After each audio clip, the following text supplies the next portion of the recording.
Gracias, buenas tardes a todos. Para mí es un honor poder compartir esta tarde parte de los conocimientos que hemos ido adquiriendo, al igual que ustedes en la formación de odontología y creo que la escuela más grande, no me dejan mentir, es ya en la práctica, en donde nos desempeñemos. Entonces, pues voy a compartir esta tarde el tema manejo de pacientes con enfermedades sistémicas. Ese tema fue el que nos sugirieron. Sabemos que es un tema bastante amplio, difícilmente abarcarlo en 45 minutos o una hora. Sin embargo, vamos a procurar desarrollar los siguientes componentes. Bueno, primero, como un pequeño índice, describimos los objetivos, una pequeña introducción.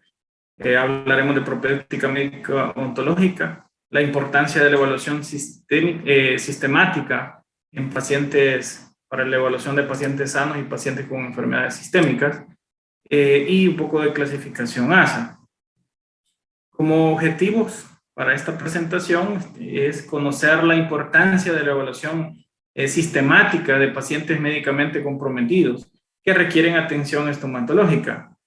Como objetivos específicos pretendemos revisar los principios de la propedéutica médico-odontológica y el método diagnóstico, aplicar conductas clínicas que faciliten el abordaje de los problemas del sistema estomatognático mediante un proceso sistemático de evaluación. De cavidad oral, pues siempre nos preguntamos por qué nuestra profesión es tan importante. Somos los responsables del cuidado de la salud bucal. ¿Y por qué es importante la cavidad bucal?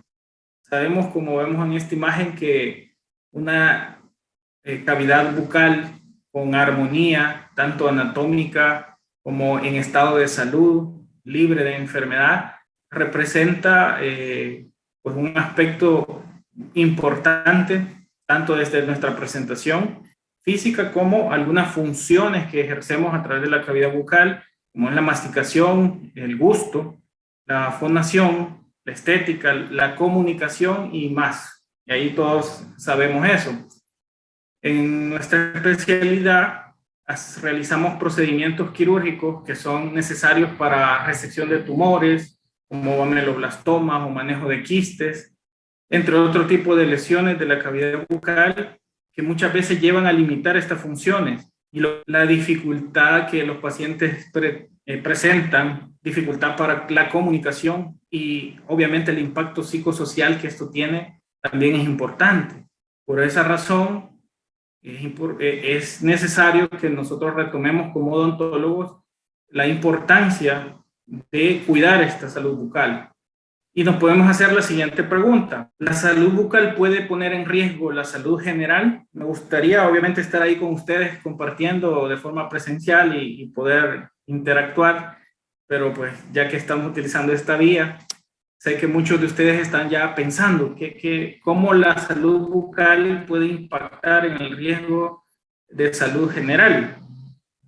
Seguramente ustedes han leído diversos artículos o libros o literatura que menciona cómo existen factores de riesgo en la cavidad bucal que pueden predisponer a enfermedades cardiovasculares, enfermedades gastrointestinales, etcétera. Como vemos en esta imagen, una periodontitis severa, donde ya el paciente ha perdido dientes. Ver una imagen de este tipo seguramente les recuerda a algún paciente que ya trataron y que han sacado adelante seguramente. Y quizás ese paciente no era un paciente joven, un paciente sano, sino que tenía condiciones sistémicas que ustedes y yo hemos manejado o hemos desarrollado tratamientos odontológicos en estos pacientes, lo que nos implicó revisar todo el historial médico del paciente, hacer las interconsultas necesarias. Hemos solicitado exámenes de laboratorio porque sabemos que por ahí puede haber condiciones que también, condiciones sistémicas que están favoreciendo esta presentación de enfermedad periodontal, a la vez que representa un riesgo para enfermedad cardiovascular. Todos hemos escuchado la famosa enfermedades coronarias derivadas de enfermedad periodontal. Así que vamos a considerar que la salud bucal es importante también para cuidar la salud general de nuestros pacientes. De la misma manera, reconocemos que pacientes que han perdido todos sus dientes por diversas causas, también han presentado muchas dificultades para la masticación y la alimentación correcta, lo que los ha llevado a niveles de desnutrición importantes. Así que esos pacientes que no logran una rehabilitación dental pueden desarrollar este tipo de problemas. Por lo tanto, coincidiremos que la salud bucal es muy importante para cuidar la salud general, a la vez que la salud bucal puede ser manifestación de que está ocurriendo algo también sistémico en nuestro paciente. Entonces, ambas situaciones son muy importantes y las debemos considerar. Este es un artículo que describe o confirma el riesgo que existe de enfermedad periodontal como factor de riesgo de cardiopatías coronarias. Podemos encontrar una gran cantidad de estudios, no solo obviamente de América, sino también europeos, de la India, donde pues se está realizando ese tipo de investigación, metaanálisis, porque ya hay muchos estudios al respecto, y estos metaanálisis pues siempre nos dejan esa duda, si realmente la enfermedad periodontal es un factor de riesgo de cardiopatías. No lo descartan y siguen haciéndose estudios para confirmarlo, cómo es la forma en la que esto se da. Entonces, este estudio, por ejemplo, nos dice que las evidencias actuales han demostrado que la periodontitis se asocia con un mayor riesgo de angiopatía diabética en pacientes con diabetes tipo 2. Entonces, vemos cómo también influye tanto la condición bucal como la condición médica. Ellos en este metaanálisis sugieren seguir estudiando y haciendo estudios multicéntricos para poder determinarlo. Sin embargo, tampoco descartan. Por lo tanto, pues sabemos que existe riesgo que esos pacientes que día a día vemos y que es nuestra responsabilidad educar y explicar por qué la necesidad de los tratamientos que realizamos, y muchos de ellos no se realizan en una sola cita, sino necesitamos que el paciente constantemente llegue al consultorio. Hay tratamientos periodontales que no los realizamos en un solo día, sino que necesita una secuencia, más la terapia de mantenimiento cada 3 meses, cada 6 meses. Entonces, importante que hagamos educación a nuestros pacientes y les expliquemos que existen estos riesgos para que ellos también tomen en serio el cuidado de su salud bucal. Por acá encontramos otro estudio que habla de la asociación entre la periodontitis y pues, problemas a nivel, calcificaciones a nivel de la arteria carótida. Los resultados de esta revisión sistemática y metaanálisis revelaron una relación significativa entre la periodontitis y la calcificación. Por lo tanto, conlleva finalmente riesgos cardiovasculares. Así que se siguen haciendo estudios para asociar la condición de salud bucal con el riesgo de muerte, incluso de los pacientes que llegan a desarrollar complicaciones cardiovasculares. De igual manera, se ha asociado la misma enfermedad periodontal con problemas, nacimientos prematuros. La enfermedad periodontal puede ser uno de los posibles factores de riesgo para los bebés prematuros con bajo peso al nacer. Entonces, lo que quiero mostrar con estos estudios es que mucha gente o muchos colegas y profesionales siguen estudiando esos factores de riesgo. Entonces, hay que leer, revisar y estar siempre pendiente de lo que representa para poder educar a nuestros pacientes. Hablando ya de enfermedades sistémicas, podemos afirmar que cada vez llegan a nuestros consultorios pacientes con algún tipo de enfermedad crónica, y esto puede deberse a diferentes factores. La dieta, sabemos hoy en día que para muchos es rica en azúcar, nos cuesta controlar el consumo de carbohidratos, no hay hábitos de ejercicio, vivimos en una sociedad donde la demanda del trabajo, el estrés que se genera en el tráfico, y todo eso nos conlleva consecuencias en nuestra salud general. Además, hábitos tóxicos como el consumo de alcohol, el consumo de tabaco, los cigarrillos y consumo de drogas.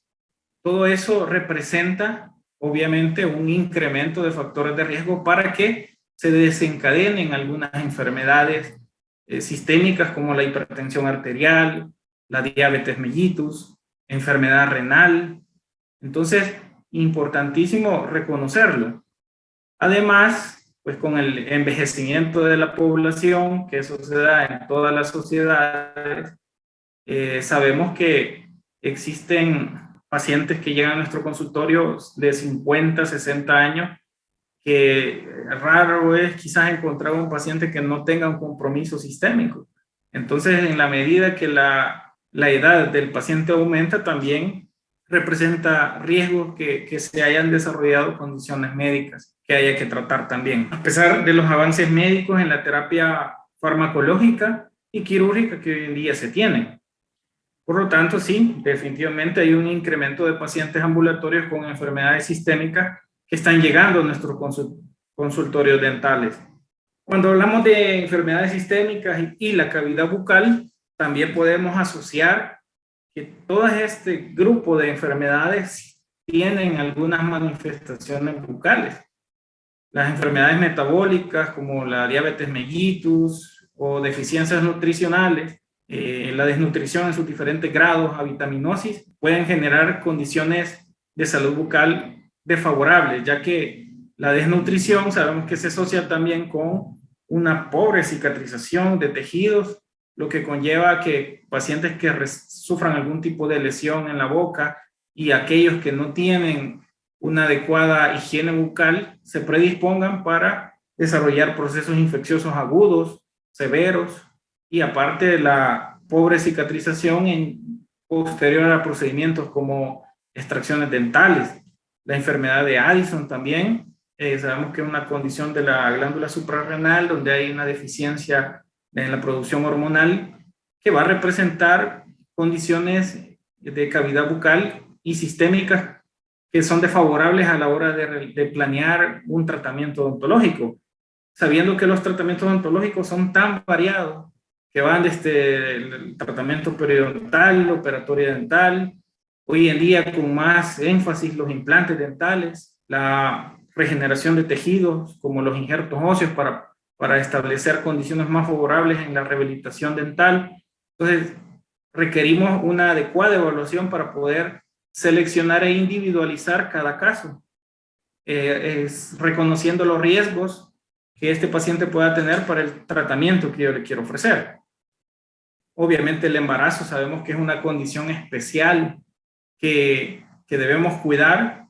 Existen recomendaciones ser lo menos intervencionista durante la primer mes o los primeros 3 meses de desarrollo embrionario, porque incluso sabemos que entre la quinta, sexta, séptima, octava semana de desarrollo embrionario se está deformando la cara y tenemos que evitar medicamentos o algún tipo de intervención que pueda generar un riesgo para nuestro paciente y para el embrión en desarrollo. De igual manera, el riesgo que existe en el último trimestre de embarazo, donde está contraindicado el uso de AINES, porque puede generar condiciones de retraso en las contracciones para el parto. Entonces, todo eso es lo que debemos considerar y por esa razón enfocamos la charla a hacer énfasis en la importancia que tiene conocer la condición médica de mi paciente y cómo abordarlo. Enfermedades inmunológicas que van a representar o se van a manifestar como alergias o las mismas enfermedades autoinmunes. Es bastante frecuente que llegue a la consulta dental odontológica pacientes con enfermedades autoinmunes como el líquen plano, el pénfigo, penfigoide o eritema multiforme, que casi siempre son pacientes que presentan úlceras en la boca. Muchas veces desconocemos cuál es el origen y hay un protocolo a seguir para llegar en primer lugar a un diagnóstico y hacer también tratamiento oportuno o adecuado. Este tipo de enfermedades como el pénfigo, penfigoide, donde hay una descamación de la mucosa, sabemos que es muy irritante para el paciente, sufre de dolor tiene que evitar algunos alimentos para no irritar, y el tratamiento va siempre enfocado a inmunosuprimir esa enfermedad, esa respuesta inmunológica exagerada. Por eso utilizamos esteroides tópicos y que también pueden ser absorbidos por la mucosa y llevar a condiciones sistémicas importantes, y más en pacientes diabéticos. Entonces, reconocemos que si yo tengo un paciente con esta condición y el medicamento que voy a utilizar va a ser un beneficio, pero a la vez representa un riesgo. Por lo tanto, hay que estudiarlo. Enfermedades cardiovasculares, hemos visto que diferentes fármacos generan problemas a nivel de cavidad bucal, no solo la hiposalivación, reacciones liquenoides, sino también hiperplasia gingival, y se ha visto asociada a algunos fármacos en específico. Por lo tanto, cuando nosotros observamos presencia de hiperplasia gingival, podemos inducir que el paciente está consumiendo algún tipo de estos fármacos, y en la historia médica detallada lo vamos a reconocer. Además de condiciones hepáticas, que sabemos los cambios en la tonalidad de la mucosa, la ictericia, y hemorragias, porque hay algunos factores de coagulación que se generan a partir del hígado. Por lo tanto, el hecho que haya una condición hepática desfavorable puede representar un riesgo, sobre todo cuando vamos a realizar procedimientos quirúrgicos en la cavidad bucal. Estas son algunas presentaciones clínicas con las que podemos ver la hiperplasia gingival, y esta hiperplasia se asocia a algunos antihipertensivos como la nifedipino, o medicamentos que se utilizan para manejo de las convulsiones, o los pacientes epilépticos que consumen fenitoína, y pacientes con algún tipo de condición de cáncer o aplasia de médula ósea que están consumiendo ciclosporina, pudiéramos observar en ellos este tipo de condición bucal. Entonces, hemos descubierto, obviamente, en nuestra práctica, que la mejor forma de aprender es cuando nos enfrentamos a estos casos.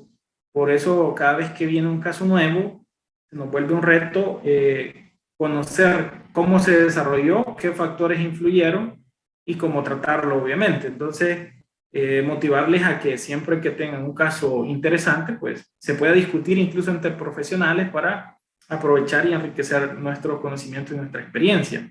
Entonces podemos ver que las enfermedades sistémicas y la cavidad bucal siempre tienen algún tipo de asociación, y podemos concluir después de esto que hemos platicado, que hay enfermedades sistémicas que se van a manifestar en lesiones bucales. Y ya lo hemos dicho, pacientes con enfermedades hepáticas tendrán posiblemente más riesgo de sangrado gingival, sobre todo si no hay una buena higiene, la encía está inflamada, hay una angiogénesis aumentada, y por lo tanto el paciente fácilmente con los mismos alimentos pudiera traumatizarse y sangrar, ya que la coagulación puede estar afectada. De igual manera, pacientes inmunosuprimidos con diabetes, el famoso aliento cetónico, son características que ya nos indican que el paciente tiene una condición médica. Pacientes con VIH o SIDA, donde podemos observar en la cavidad bucal aumento de infecciones por hongo, como la Candida albicans, etcétera, ¿verdad? Entonces, es importante que siempre pongamos atención y realicemos un examen físico, un examen clínico minucioso y sistemático. En la universidad a todos nos enseñaron que hay incluso un proceso sistemático para hacer examen de la cavidad bucal, y que incluye estructuras extraorales hasta las estructuras intraorales, mucosa, bueno, labios, mucosa, el paladar, el piso de la boca, la lengua. Así que es muy importante, ya que estábamos revisando recientemente en el hospital el reporte bajo de cáncer bucal en el Globocan, que es como una entidad, un sistema que utilizan los diferentes países para mostrar estadísticas sobre la incidencia de cáncer oral, y vemos que El Salvador reporta muy pocos casos. Entonces no sabemos si alegrarnos o quedarnos tristes, porque puede significar dos cosas. Una, realmente la incidencia de cáncer bucal es más baja en El Salvador que en otros países, lo cual es dudoso. Y segundo, que está realizándose posiblemente diagnósticos tardíos y pobre reporte a las instancias correspondientes para que esos datos se vean reflejados. Pero aprovecho eso como un comercial, ¿verdad? Ya que estamos hablando de la importancia que tiene la evaluación de la cavidad oral para detectar condiciones médicas que pueden llevar al paciente incluso a la muerte. Entonces, examen clínico sumamente importante. Asimismo, hemos dicho que condiciones bucales pueden llevar a manifestaciones sistémicas y hablábamos al inicio sobre la enfermedad periodontal y cómo se sigue investigando la asociación de esta con diferentes condiciones en pacientes diabéticos, en pacientes con enfermedades cardiovasculares, en mujeres embarazadas, porque se influye mucho y lo que mencionamos también de una mala oclusión dental, ausencias dentales que llevan a una mala masticación y obviamente una mala alimentación representando desnutrición y otras condiciones. Por lo tanto, tanto lo sistémico se manifiesta en la cavidad bucal como las condiciones de la cavidad bucal se pueden manifestar o pueden llegar a favorecer otras condiciones sistémicas. Y también existen casos donde puede haber una condición sistémica que se vea favorecida también con condición bucal. Y lo mencionamos recientemente, la enfermedad periodontal y la diabetes mellitus. Hemos tenido muchas dificultades en el hospital cuando el paciente diabético que estamos manejando y que queremos que el endocrinólogo lleve a ese paciente a niveles normales o aceptables de glucosa para poder realizar un procedimiento quirúrgico un poco más invasivo. Pero también reconocemos que si no contribuimos en la educación del paciente, en los tratamientos odontológicos como una limpieza periodontal constante o eliminación de focos infecciosos crónicos de la cavidad bucal, los niveles de glucosa siempre se mantendrán elevados. Por esa razón es que en esos pacientes el papel del médico y del odontólogo es muy relevante. Y ahí es donde reconocemos la importancia que tiene nuestra profesión para el cuidado de la salud general de los pacientes. Entonces, ¿cuáles son las competencias profesionales del odontólogo? Hemos dicho, somos profesionales que hemos sido capacitados en todo este tipo de condiciones, tanto médicas como odontológicas, y por lo tanto somos responsables del diagnóstico y el manejo integral del paciente.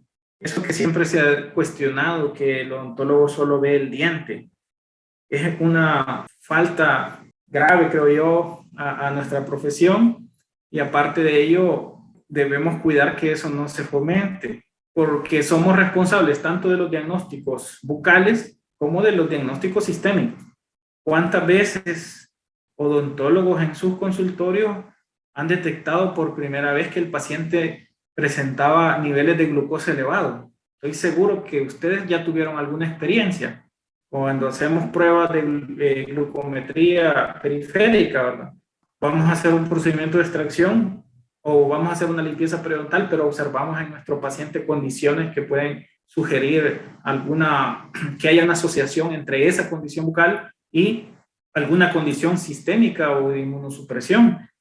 Entonces hacemos pruebas como la glucometría y observamos niveles altos de glucosa. En nuestro hospital hemos detectado muchas veces eso.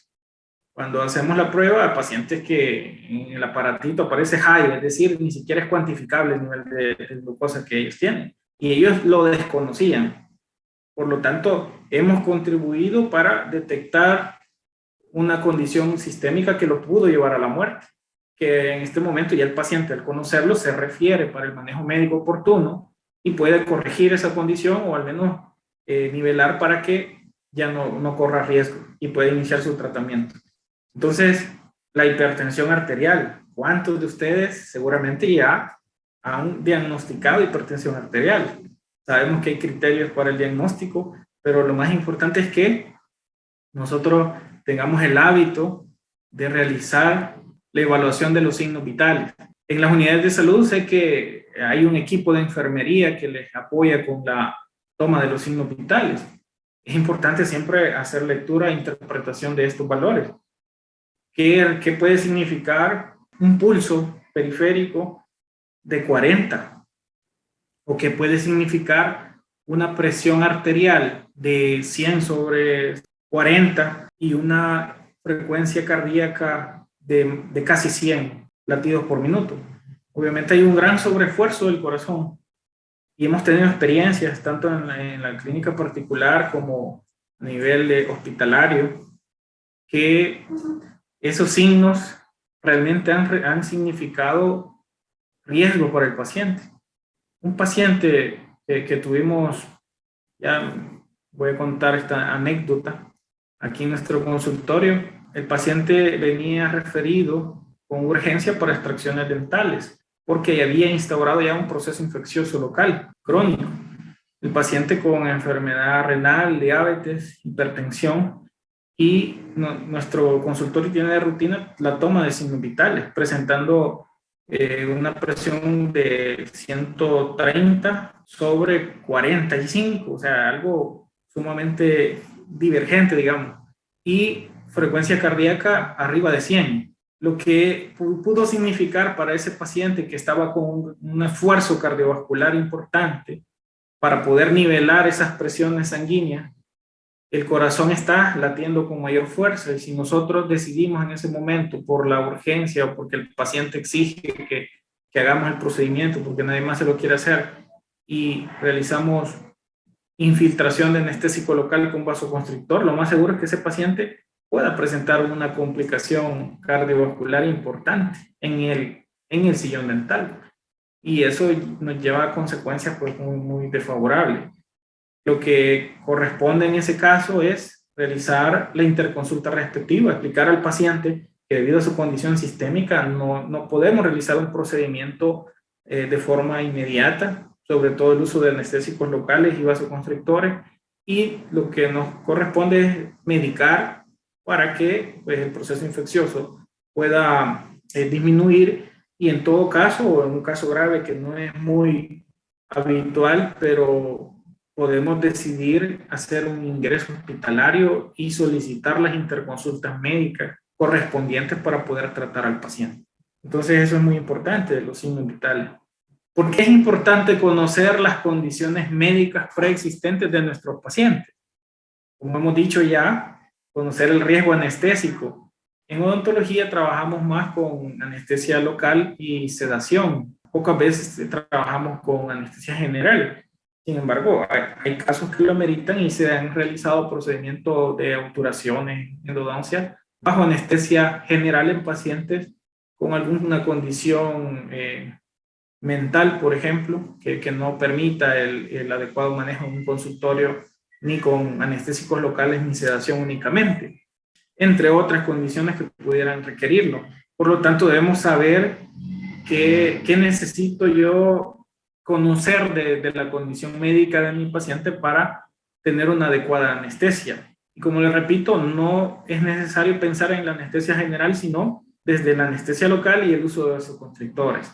Como ustedes saben, hay pacientes con algún tipo de arritmia cardíaca, anginas de pecho inestable, donde no se recomienda el uso de vasoconstrictores, porque podemos inducir a un evento cardiovascular desfavorable que puede llevar a la muerte de nuestros pacientes. Conocer riesgos quirúrgicos como lo que hemos hablado, pacientes diabéticos, pacientes con enfermedades renales, pacientes con lupus eritematoso sistémico u otra condición médica crónica que conlleve a una pobre respuesta de cicatrización y mayor riesgo de infección. Eso también es importante tenerlo en cuenta, así como los riesgos de hemorragia. Sabemos que hay pacientes con condiciones cardiovasculares que requieren el manejo de algún tipo de anticoagulante o antiagregante plaquetario como la aspirina. Hoy en día, pues todos sabemos que debemos cuidarnos cuando hacemos un procedimiento quirúrgico en un paciente que está consumiendo aspirina, porque conlleva el riesgo de que el tapón plaquetario tarde en establecerse, porque hay inhibición de la función plaquetaria. Sin embargo, también hay condiciones como la hemofilia A y B, como deficiencias de factor von Willebrand, entre otras condiciones donde existe una deficiencia de la función de coagulación y que por lo tanto puede representar un riesgo. Ya sabemos que estos pacientes con von Willebrand, con hemofilia A, B, lo más recomendado es el tratamiento hospitalario, el manejo hospitalario de esos procedimientos quirúrgicos, ya que tienen que suministrar los factores de coagulación deficientes previo al procedimiento.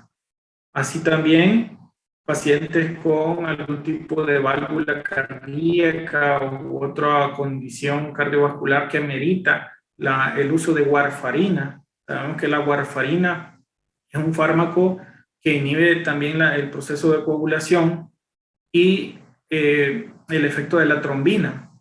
Por lo tanto, la trombina no se convierte en protrombina y como protrombina no se vuelve fibrina y nunca se va a formar ese proceso de agregación y de coagulación y de consolidación de ese coágulo que se forma también a través de los factores de coagulación.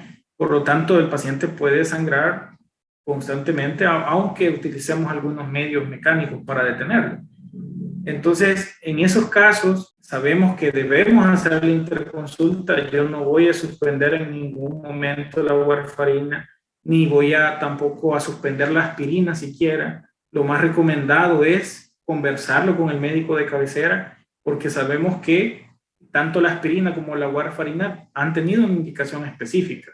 Y es el médico tratante de esa condición el que debe considerar si el medicamento se suspende o si se cambia por otro. En el caso de la warfarina utilizan heparina.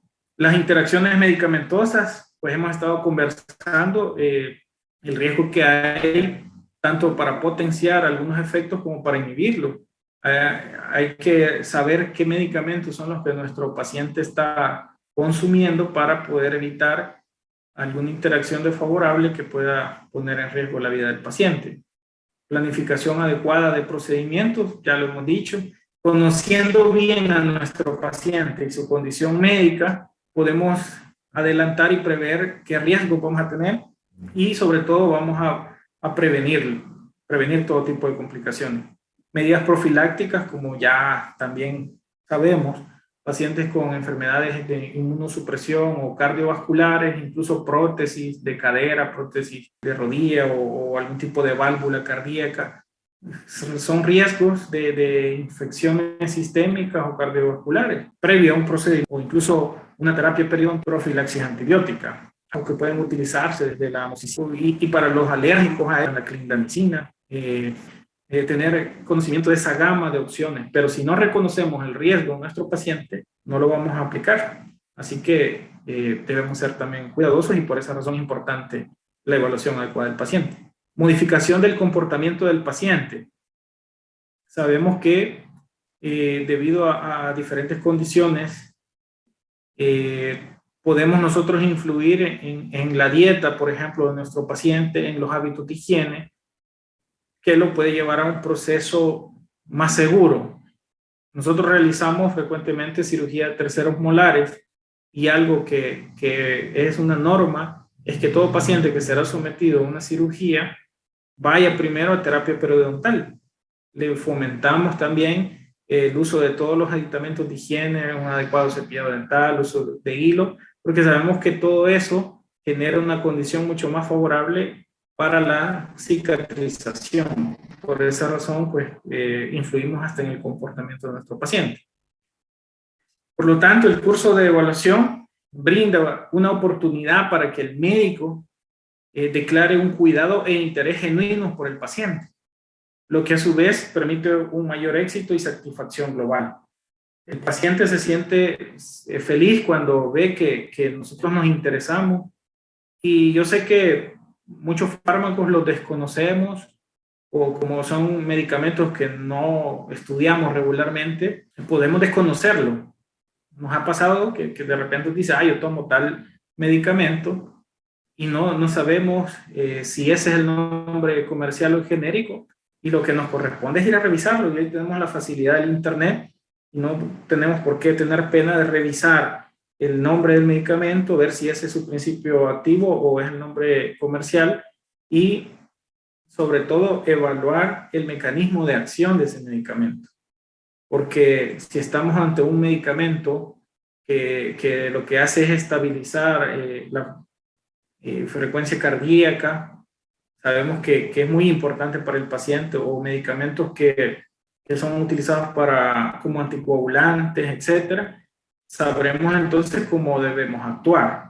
Así que muy importante quitarnos ese temor a revisar, ya que difícilmente no somos computadoras para tener toda la información, pero es bueno sí revisar constantemente porque eso nos permite estar familiarizados con mecanismos de acción, etc. Por lo tanto, existe ya un proceso sistemático para evaluar al paciente, no solo al paciente con condición sistémica crónica, sino también con pacientes sanos.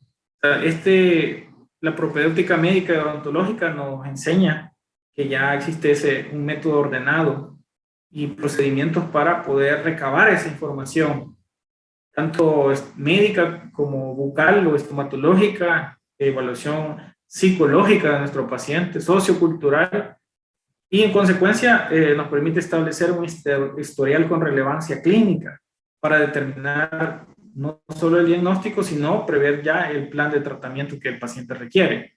Para ello, sí requerimos de orden, que nosotros incluso tengamos un mecanismo ya de evaluación establecido y que lo cumplamos.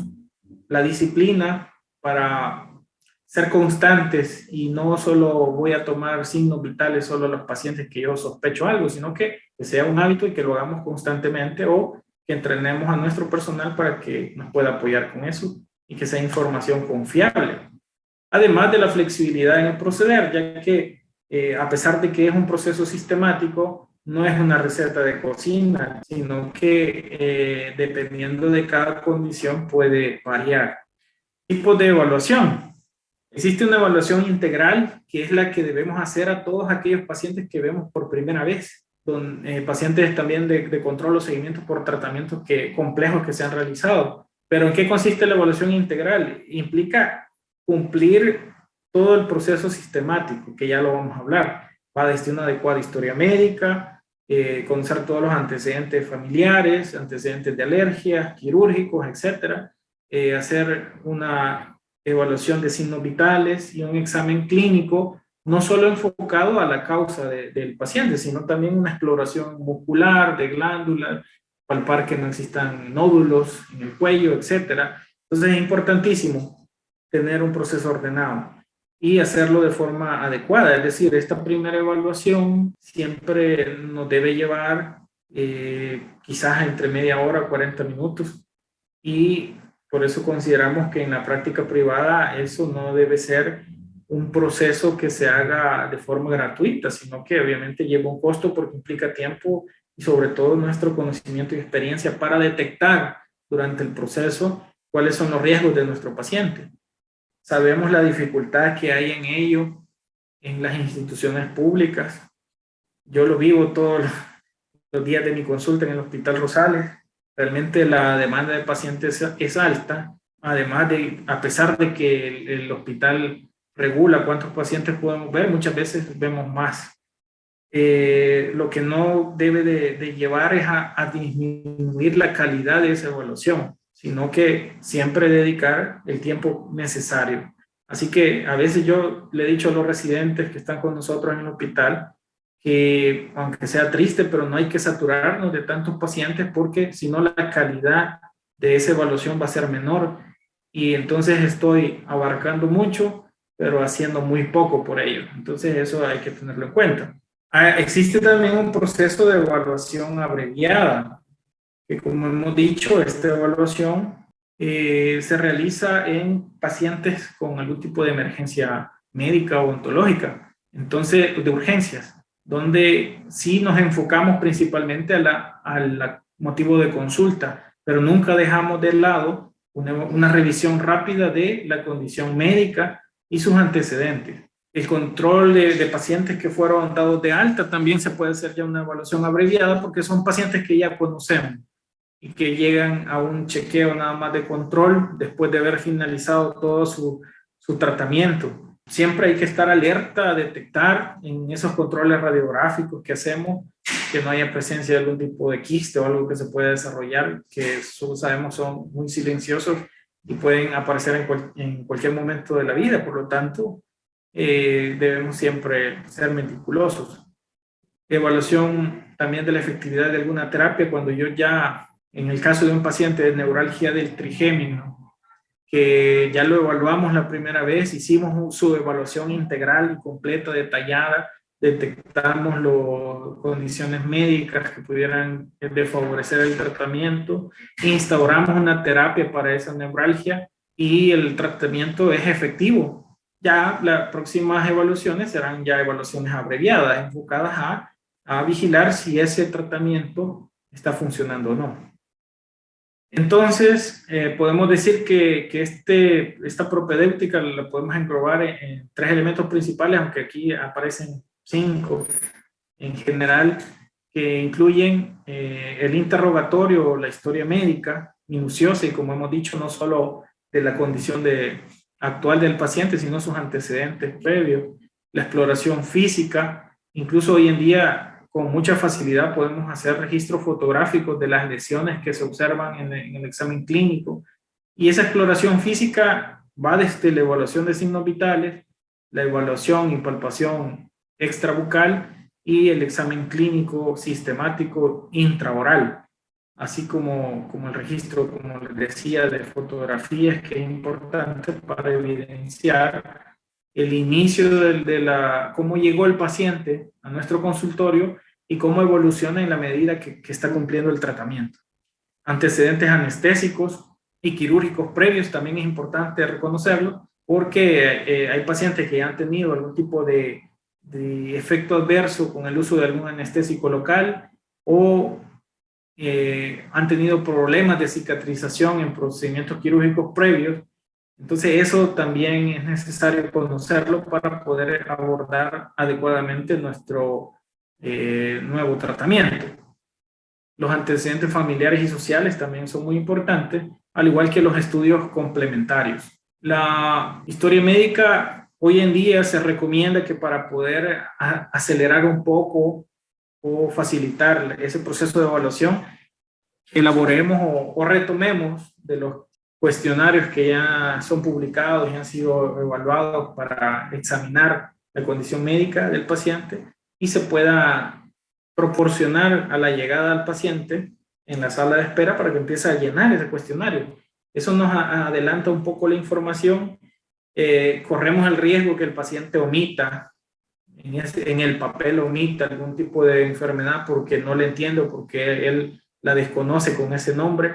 Entonces, esa podría ser una desventaja, pero lo que se recomienda es que no nos quedemos con ese cuestionario únicamente, sino que eso nos sirve como un preámbulo para que cuando ya nosotros estemos con el paciente en la oficina para la evaluación o para esa entrevista médica, ya retomemos lo que él ha seleccionado y podamos profundizar más en información.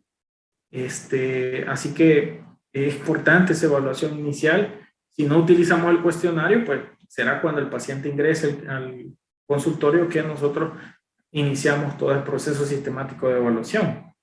Una historia médica, sabemos que comprende desde los datos personales, la edad del paciente es importante, el sexo, el oficio, el trabajo que realiza, su profesión.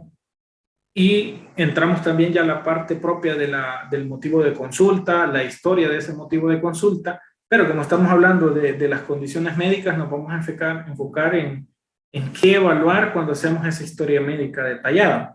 De los antecedentes médicos personales, es necesario primero que el paciente nos diga qué diagnóstico le han dado de su condición médica: hipertensión arterial, enfermedad renal, si es diabético, si tiene lupus eritematoso, epilepsia u otra condición médica. Entonces, lo primero es colocar el diagnóstico.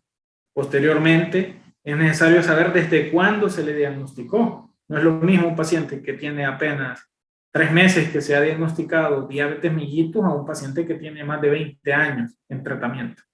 Incluso puede ser de más riesgo un paciente que recientemente ha sido tratado a uno de condición de más años, ya que el de más años obviamente ya viene en una secuencia de tratamiento, posiblemente es más consciente de su enfermedad, sabe cómo cuidar su alimentación y sabe que debe respetar las dosis y las recomendaciones médicas, ya que más de alguna crisis o dificultad pudo tener en esos 20 años, contrario a un paciente de recién diagnóstico que puede menospreciar incluso su condición de salud, incumplir el tratamiento, no cumplir la dieta y al desconocer la respuesta del tratamiento, la respuesta de la enfermedad al tratamiento, pudiera tener algún tipo de crisis de hiperglicemia o hipoglicemia, por ejemplo, en el caso de una diabetes.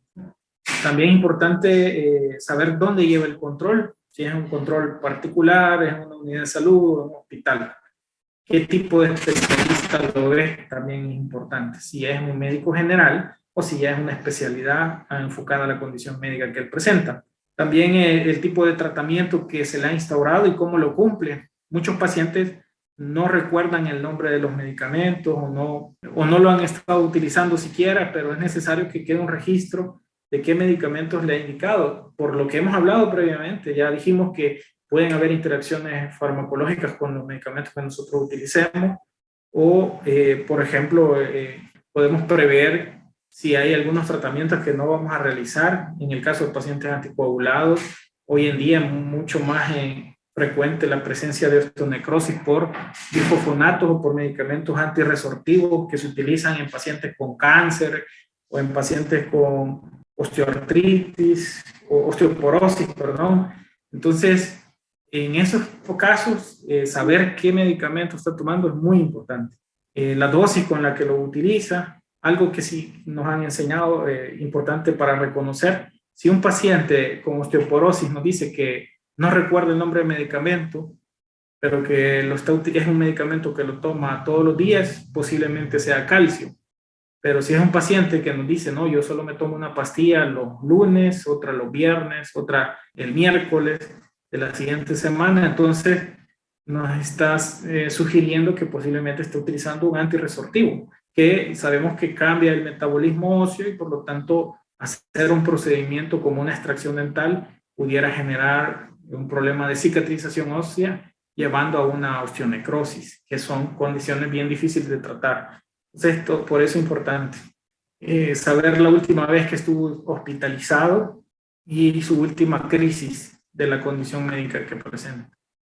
Los antecedentes médicos familiares, sabemos que las enfermedades hereditarias hay que reconocerlas, o pacientes que ya tienen antecedentes familiares de cáncer bucal posiblemente tengan algún riesgo aumentado de presentarlo ellos también, y por lo tanto es bueno saberlo.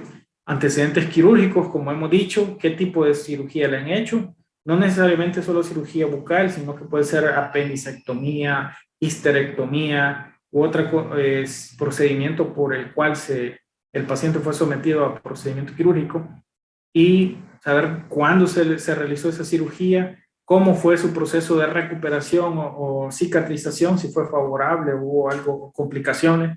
Eso ya nos advierte a nosotros si puede haber un riesgo durante el procedimiento que nosotros vayamos a realizar. Antecedentes de alergias, ya hemos dicho, el riesgo de alergia a diferentes medicamentos o materiales que debemos evitarlos cuando ya existe un antecedente previo. Hábitos deleterios como el tabaquismo, etilismo o hábitos tóxicos, le llaman hoy, como el tabaquismo, etilismo, uso de drogas. Hay que saber el tiempo o frecuencia de uso. Sabemos que la cocaína, el consumo de cocaína es frecuente y que si utilizamos anestésicos o vasoconstrictores en ese paciente, tiene un alto riesgo de llegar a desarrollar un accidente cardiovascular. Entonces, hay que saber la forma de indagar esta información para que el paciente sienta la confianza y pueda expresarlo, asegurándole que la única intención es cuidar su salud, cuidar su integridad. Condiciones especiales, en el caso de mujeres, fecha de última menstruación. ¿Por qué existe riesgo de que esté embarazada? Yo contaba siempre esta anécdota que en el hospital Recibimos una paciente de trauma que estaba ingresada ya 2 días en el Hospital Rosales y nos pidieron interconsulta. Fuimos a evaluarla, hicimos una evaluación utilizando este proceso sistemático, detallado y cuidadoso, y detectamos que la paciente ya tenía 2 meses y medio de retraso desde su última menstruación. Entonces indicamos la prueba de embarazo y efectivamente era una paciente embarazada. Obviamente se imaginan lo que acarreó para los médicos que ya habían evaluado antes a esa paciente y no detectaron esa condición, y cuando es una paciente que ya pudo haber estado con esteroide, con antibióticos que puedan generar un efecto sobre el desarrollo embrionario. Entonces es un riesgo, pero cualquiera diría, y si a veces pareciera que como odontólogos nos vende menos, también si sabemos realizar un proceso adecuado de evaluación y tratamiento, pues podemos detectar este tipo de condiciones y es nuestro deber también. Este es un ejemplo de una historia médica, paciente femenino de 39 años de edad, más o menos así es el historial completo, tiene el diagnóstico de diabetes mellitus tipo 2 desde hace 10 años, está controlado, donde dijimos, ¿verdad? En el servicio de endocrinología del Hospital Rosales, actualmente está en tratamiento con metformina de 850 miligramos, cada cuánto la toma, ahí se especifica. Además, toma glibenclamida, 5 miligramos, una cada día. Su última crisis hiperglicémica fue hace 2 años, estuvo hospitalizado durante 1 semana y su último control fue hace 3 meses. Quizá faltó poner ahí cómo estuvo en el último control. Asimismo, condiciones como la hipertensión arterial, saber desde cuándo es diagnosticado con hipertensión arterial, dónde lleva los controles, el tratamiento farmacológico, qué tipo de medicamento está utilizando, ya que sabemos que hay medicamentos que pueden condicionar, como mencionamos anteriormente, el nifedipino, alguna condición bucal como la hiperplasia gingival, etcétera.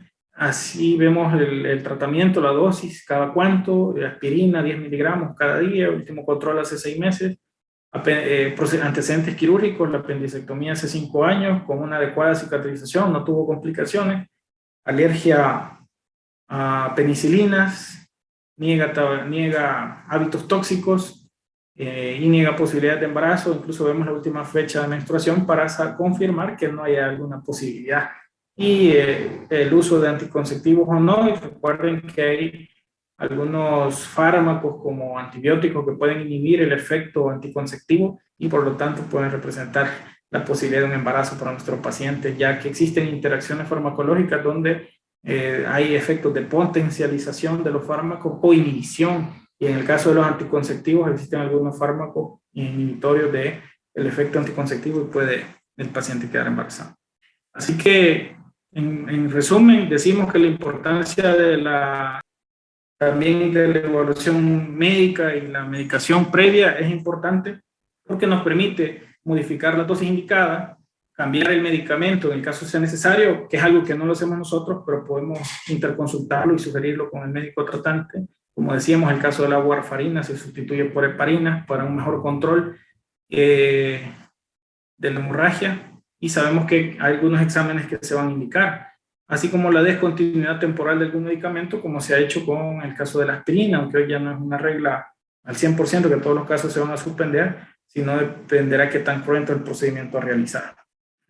Aquí podemos ver algunos efectos. En el caso de la aspirina sabemos que disminuye la función plaquetaria, por lo tanto se considera la suspensión, aunque debemos considerar el riesgo cardiovascular, infarto o trombosis si se interrumpe, por lo tanto no debemos ser nosotros quien lo haga. La insulina de igual manera, sabemos que un paciente que va a ser sometido a ayuno por un procedimiento quirúrgico puede necesitar ajuste de su dosis, ya que si el paciente continúa con su dosis de insulina regular, puede que el ayuno le termine desfavoreciendo y llegue a una hipoglicemia que sabemos que es peligrosa.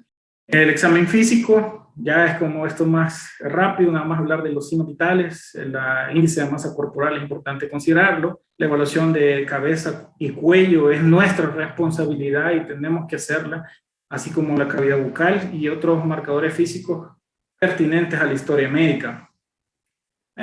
Parte de todos los procesos, lo que vemos en un examen físico, el índice de masa corporal, signos vitales, la presión arterial, frecuencia cardíaca, frecuencia respiratoria. Exámenes extraoral, vemos la asimetría o asimetría facial. Hay muchos pacientes con trastornos del desarrollo o condiciones de defectos del desarrollo craneofacial que pueden presentar asimetrías o maloclusiones esqueletales, tumoraciones, apertura bucal limitada, trastornos que pueden sugerir trastornos de articulación temporomandibular, procesos inflamatorios, alteraciones en la piel. Y a nivel intraoral, pues la higiene, si hay hiposalivación, hay que examinar el estado de las mucosas porque podemos detectar la presencia de pemfigoide, por ejemplo, haciendo la prueba Nikolsky, que hacemos una presión sobre la mucosa y si esa mucosa se desprende es un Nikolsky positivo, etcétera. Entonces hay que hacer una adecuada evaluación. Edenturismo parcial o total, que sabemos que puede implicar trastornos de la articulación y también pobre nutrición del paciente. La enfermedad periodontal, que ya hablamos de los riesgos, la caries, signos de bruxismo como la tricción dental, etcétera. Condiciones de las prótesis dentales, posiciones dentales en maloclusión. Así que en eso sí todos somos expertos. Saber también que hay exámenes de laboratorio que se van a indicar como estudios complementarios. En el caso de la glucosa en ayuna o la glucosa 2 horas postprandial y la hemoglobina glicosilada se indican cuando hay pacientes con sospecha de diabetes o que ya están en tratamiento de diabetes y necesitamos saber si el tratamiento es efectivo o no. U otro trastorno del metabolismo de carbohidratos, también el uso de las tiras de glucometría periférica también pueden ayudarnos previo a un procedimiento odontológico. Biometría hemática o el hemograma, ahí encontramos una serie de datos importantísimos, podemos detectar en un paciente anemias o cambios en el número de células que puede sugerir incluso una leucemia o leucopenias, etcétera. Entonces nosotros podemos indicar esos exámenes y lo más importante es saber interpretarlos. Por eso siempre hay que revisar los valores, aunque los laboratorios siempre ponen el valor normal y cuando está alterado. Lo importante es reconocer cómo interpretar ese dato, determinar riesgos de infección o identificar si el paciente es candidato o no a anestesia general. Recuento de plaquetas, tiempo de sangrado de IVI o el tiempo de protrombina, tromboplastina, sabemos que nos ayuda para evaluar la calidad de la coagulación, del proceso de coagulación. Hay exámenes que podemos enviar a pacientes que sospechamos enfermedades infectocontagiosas como la hepatitis B, podemos enviar el antígeno, hepatitis C, tuberculosis pulmonar, la baciloscopía o la prueba de tuberculina. Aunque hoy en día no son muy específicas esas pruebas porque más aquellos pacientes ya vacunados pueden resultar positivos, aunque no esté activa la enfermedad. La prueba de ELISA, en caso de pacientes de VIH o Western blot, carga viral, recuento de linfocitos, para saber si el tratamiento que se está dando antiviral al paciente es adecuado. Cargas virales bajas nos indica que sí está funcionando. Cuando la carga viral es nula incluso o baja, sabemos que el riesgo de contaminación a mi persona o a otra persona es disminuido y el recuento de linfocitos TCD4 también nos indica que tan buena o no está siendo la respuesta de nuestro paciente. El BDRL, que es una prueba serológica también para diagnóstico de sífilis, lo podemos tener en cuenta cuando sospechemos alguna lesión en cavidad bucal que nos indique la probabilidad de esas enfermedades. En fin, lo que queríamos con esta charla es reconocer que en una hora no vamos a hablar de todas estas enfermedades sistémicas, son muchas y cada una tiene particularidades, pero sí hemos hecho énfasis en la importancia que tiene la evaluación sistemática para detectar los riesgos y que eso nos motive a una constante estudio, ya que, bueno, el libro que recomendamos nosotros, Medicina en Odontología, es bastante completo, ya que hace una descripción de la enfermedad, hace recomendaciones odontológicas, habla de las interacciones farmacológicas. Entonces yo creo que es un libro que constantemente debemos estar revisando para tener a la mano esos conocimientos. Lo que queríamos transmitir en por qué identificar un paciente médicamente comprometido es, en primer lugar, riesgo del paciente o del dentista durante el tratamiento. riesgo de interacciones farmacológicas, necesidad de modificar algunos procedimientos operatorios, manifestaciones bucales de enfermedades sistémicas, una protección legal también para nuestro paciente.